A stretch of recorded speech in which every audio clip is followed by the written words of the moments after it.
Монголын геологийн холбооны нэгдсэн зөвлөлийн хувьд бол үйл ажиллагаагаа геологуудтайгаа хамтраад явуулж байна. За сая сонгуулийн дараа байгуулагдсан шинэ засгийн газрын яг энэ яам байгуулах асуудал дээр бол өдөр өмнө зүгээр саналуудаа өгч ирсэн боловч яг яамны нэр тийм болно юм болно гэдэг дээр бол яг тулчул яг энэ сонгуулийн үеэр ярилцаж хэлцээгүй. Зүгээр ямар ч шинэ байгуулагдсан яам бол Ажуулдүр Эрц баялийн яам гэдэг нэрээр сая батлагдаа тийм ээ. Үйл ажиллагаа эхлүүлж байна. Тэгээд эхнээсээ салбарынхаа холбогдох байгууллагуудаа сайд уулзалтаа хийгээд хэлсэн байлээ. Тэгэхээр одоо өөр үед бид нар бол бас сайдтайгаа уулзаж бас геологчдод тулгарч байгаа салбарт одоо тулгымцсан асуудлуудаа бол бас ойлгуулж танилцуулж ингэж нэг уулзалт хийгэж бол төлөвлөж байна. Сайд маань бол бас эрүүл мэндийн салбарын эмч хүн юм байли хүний их эмч. Тийм болохоор энэ одоо уул уурхай геологийн салбарт бас шинээр орж ирж байгаа болохоор бид нар бас юм эхнээс нь сайн хэлж тайлбарлаж ойлгуулж тэгээ зөв хамтдаа цаашдаа одоо эх 4 жилд хамтарч ажиллана гэж бодож байна. За нэрний хувьд би зөвхөн одоо энэ засгийн газраас гараад одоо энэ хэрэгжүүлж байгаа одоо яг энэ Ажуулдүр Эрц баялийн яам гэдэг бол бас нэг тийм салбараас бол хол нэрлэгдсэн бас нэр биш гэж бодлоо. Эрц баялаг гэдэг маань өөрөө бас яг манай геологийн салбар уул уурхай нийтэд нь бас хамарсан тийм ээ юм яг том нэр томьёо. Тэгэхээр бол өмнө ч гэсэн төрөөд орж байгаа нь Эрц баялагын яам гэж байсан. За Эрц баялаг гэдэг дотор бол манай ер нь бол геологийн өрөмтлгөөс эхлүүлээл бүхэл чиглэлийн одоо манай эрэл хайгуул за палеонтологи гэдэг лаборатори бүх юмнууд ингээ хамрагдаад орчиж байгаа. Энэ дотор мэдээж яг бас уул уурхай болон боловсрох чиглэл ингээд хамрагдаад явна гэж ойлгогдож байгаа. Зүгээр гол нь нэрний цаана зүгээр яаман дээр байгаа мэрэгжлийн яг геолог хариуцсан геологийн бодлогын газрын одоо хүмүүсийн тоо нэмэгдэх гэдэг юм үү те илүү яг өргөн цар хүрээтэй тулгымцсан асуудлуудаа одоо яг зөв дүгнэж шийдвэрүүд гаргах айгүй тулгымцсан чухал асуудал гэж харж байна. Хамгийн гол нь зөвхөн яаж би одоо энэ салбартаа илүү сайн ажиллах ёстой гэж байдлыг дүгнэхтэл ийм байл. Энэ манай геологууд нэг хамтраад за энэ салбарт шаардлагатай энэ хууль эрх зүйн орчныг илүү сайжруулах хэрэгтэй байна. Бид бүгд одоо ашигт малтмуулын хуулийг одоо манай салбарыг бол зохицуулах хууль гэж хардаг боловч үүн дээр сүүлийн жилүүдэд геологуудаас ирсэн саналаар манай газрын хэвлийн тухай хууль, газрын хууль тийм ээ. Энэ хуулиуд дээр ер нь бол би энэ намартаа багтаад геологчдынхаа дунд одоо энэ нэгдсэн зөвлөл тэгээд энэ холбоодуудтайгаа ярьж хагаад хууль дээр ажиллах тийм дотооддоо тийм ажлын хэсэг байгуулах гэж бодож байгаа. Тэр нь яаж яах вэ? Бид нар ингээд эргээд өмнөх зүйл бодлон одоо 3 сард болсон геологчдын зөвлөгөө бид нар ингээ харахаар ашигт малтмуулын хуулийн шинжилсэн одоо төсөл төвдөртөө бол өөрсдөө саналыг бид нар хангалттай бүрэн өгж яваагүй юм л. Хоорондоо ярьчдаг яг цаасан дээр буулгаад нөгөө хуулийн төсөл рүү оруулахаа хилцүүлэх хийгдэх явцад хилцүүлэг дээр бас яг хуу саналуудаа хилдэг боловч тэр болгон тэр санал нь хуулийнхаа нөгөө төсөл дээр буудаггүй дутуу буудаг. Тэгээ цаашаа яг ингээ хилцүүлэг дээр одоо очих шатндаа очихлаар заримдаа алга болчдөг. Тэгэхээр би ямар ч газрын хэвлийн тухай хууль, ашигт малтмуулын одоо хууль хэдийгээр одоо бид нар ойлгож байгаа бол нэг хууль боловсруулагдаад бэлтгэгдээд хурлаар хилцүүлэх шатндаа очсон явж байгаа. Бид нар аль хэдийн явна юм байл нэлээд хоцрогдсон тийм ээ. Тэр дотор одоо байгаа зүйл бидэнд ирсэн танилцсан мэдээлэл нь тэр одоо ашигт малтмуулын одоо шинжилсэн хариулга дээр бол геологчдын геологийн салбарт ажиллаж байгаа хүмүүсийн бодож санаж байгаа хүсэж байгаа заалтууд ерөөсөө хангалттай тусгагдаагүй. Энэ байдлаараа ашигт малтмуулын хууль хэрэгжээд ингээ явах юм бол одоо геологчдын ажил амьдрал угаасаа сайжрахгүй. Энийг дагаад Монгол улсын эдийн засгийн суур болсон энэ салбар өөрөө хөгжихгүй.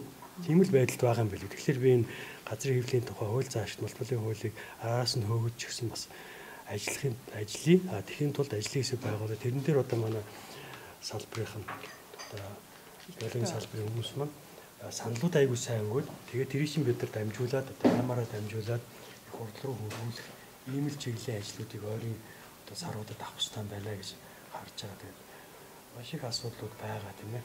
Одоо Эрц баялагын эрс баялагын мэрэгжлийн зөвлөлийн асуудлыг яаж шийдэх вэ? Яаж олон улсын одоо төвшин ташид матгуулын үнэлгээний арга гаргачлыг хүргэх үү гэдэг асуудлууд байж байна. Дээрээс нь одоо ингээд залуу боловсон хүчнээ одоо сургах, бэлтгэхийн асуудлууд аюул хосрогдсон. Энэ салбарт маань шинэ боловсон хүчин болон оюутнууд сурж байгаа тоо маш их багассан тийм ээ.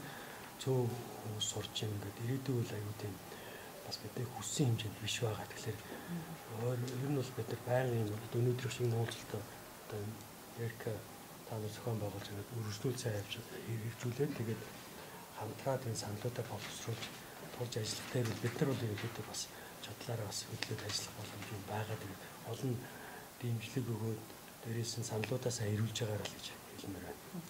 Одоо жишээ нь хүмүүс одоо хараад саналуудаа өгмөр байгаа хүмүүс зөндөл байгаа хэлбэл тэд нар ямар шугамаар одоо санал өгөх боломжтой байгаа вэ? Тэр талаар нь өөрсдөө холбоодоор дамжуулаад геологийн холбоотой нэгдсэн зөвлөл рүүгээ хүргэж болно тийм. Би сая 2 сарын 1-ээс энэ ажлыг аваад ингээд явж байгаа зүгээр бас сая нэг мэрэгсэн болон зөвлөхийн сургалт яваад ингээд мэрэгжээд хүмүүс бас гэрчлэгээ аваад ингээд явж байна. Зүгээр энэ сургалтын асуудал төр ч гэсэн бид нар шүү чанарын сайжруулах за ерөнхийдөө чиглэлийн ерөн зорилгын өшөө сайн тодорхой болгох тийм ээ. Олон улсад бас геологчдыг яаж үнэлдэг вэ? Яаж мэрэгсэн мэрэгжилтэнд бид бас яг тэр шинжилгэд яаж бий болох дээр нь бас энэ яг үүтэй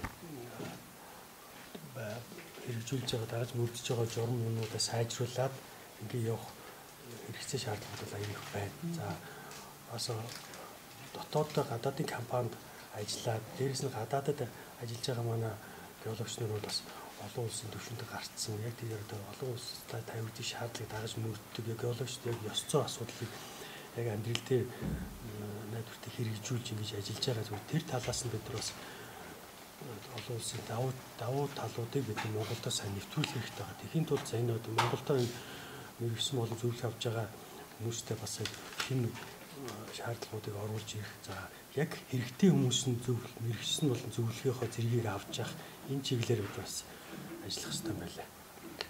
Энэ одоо яг Монголын үндэсний геологийн алба бол сая сүүлийн за үндсэндээ бараг 30 жил орчим яригдаа тийм ээ. Тасралтгүй яг тэр 20 жилд нь бол бид нар энэ асуудлыг шинээр байгуулъя гэж яваад тэгээд манай ерөнхий сайд оюун эрдэм бол яг дэмжиж 2018 19 оны үед дэмжиж байгаад 20 оноос энэ манай үндэсний геологи шинээр байгуулагдсан байгаа. Тэгээд Харьяанда бол манай үндэсний одоо геологийн судалгааны төвийг авсан лаборатори геологийн төв лаборатори ингээ ажиллаж байна. Яг бас анх одоо энэ олон жил бид нар хөөцөлдөд энэ Монгол улсын үндэсний аюулгүй байдал бол яг манай улсад маань зайлшгүй шаардлагатай бие даасан айгүй хүчтэй байгуулах байх ёстой үндэсний геологийн алба маань байгуулагдсан сайн хэрэг. Гэхдээ өнгөрсөн одоо 4 жилийн хугацаанд ингээ харахад бол улсаас баталж өгж байгаа одоо юу гэдэг төсөв мөнгө оронтоо нь бол үнэхээр хангалттай байна. 38 хүнтэйгээр бүхэл бүтэн Монгол улсын тийм ээ дэлхийд газар нутгаар 19-т орж байгаа газрын баялагтай гэж ярьдаг боловч бид нар газрынхаа баялагийг хангалт одоо юу гэдэг судалж бид нар гүйцээ одоо чадаагүй хүчрэхээгүй маш их ажлууд дутуу явж байна тийм ээ. Ерөнхийдөө энэ одоо жишээлхэд хилийн орчим газар нутгууд бол огт судлагдаагүй тийм. Дээрээс нь маш олон газар нутаг дээр одоо аймгийн орон нутагт очиод хайгуул судалгаа зураглалаа хийх гэхлээр орон нутгийн иргэдэн жишээлээд татгалзаж дэмжихгүй байгаа энэ үед бид нар энэ албыг хүмүүс одоо ард иргэдэд зөв ойлгуулад Монгол улс бол газар нутгийн газрынхаа хэвлэлд газар дор хаана юу байгаагаа одоо байнга судлах ажил нь тасралтгүй явж явах хэрэгтэй. Энэ ажил ерөөсөө сүүлийн жилүүдэд тасарсан одоо хэрэгжихгүй байна. Ингэснээр Монгол улсын эдийн засаг манай ард түмний амьдралд оройтж байгаа.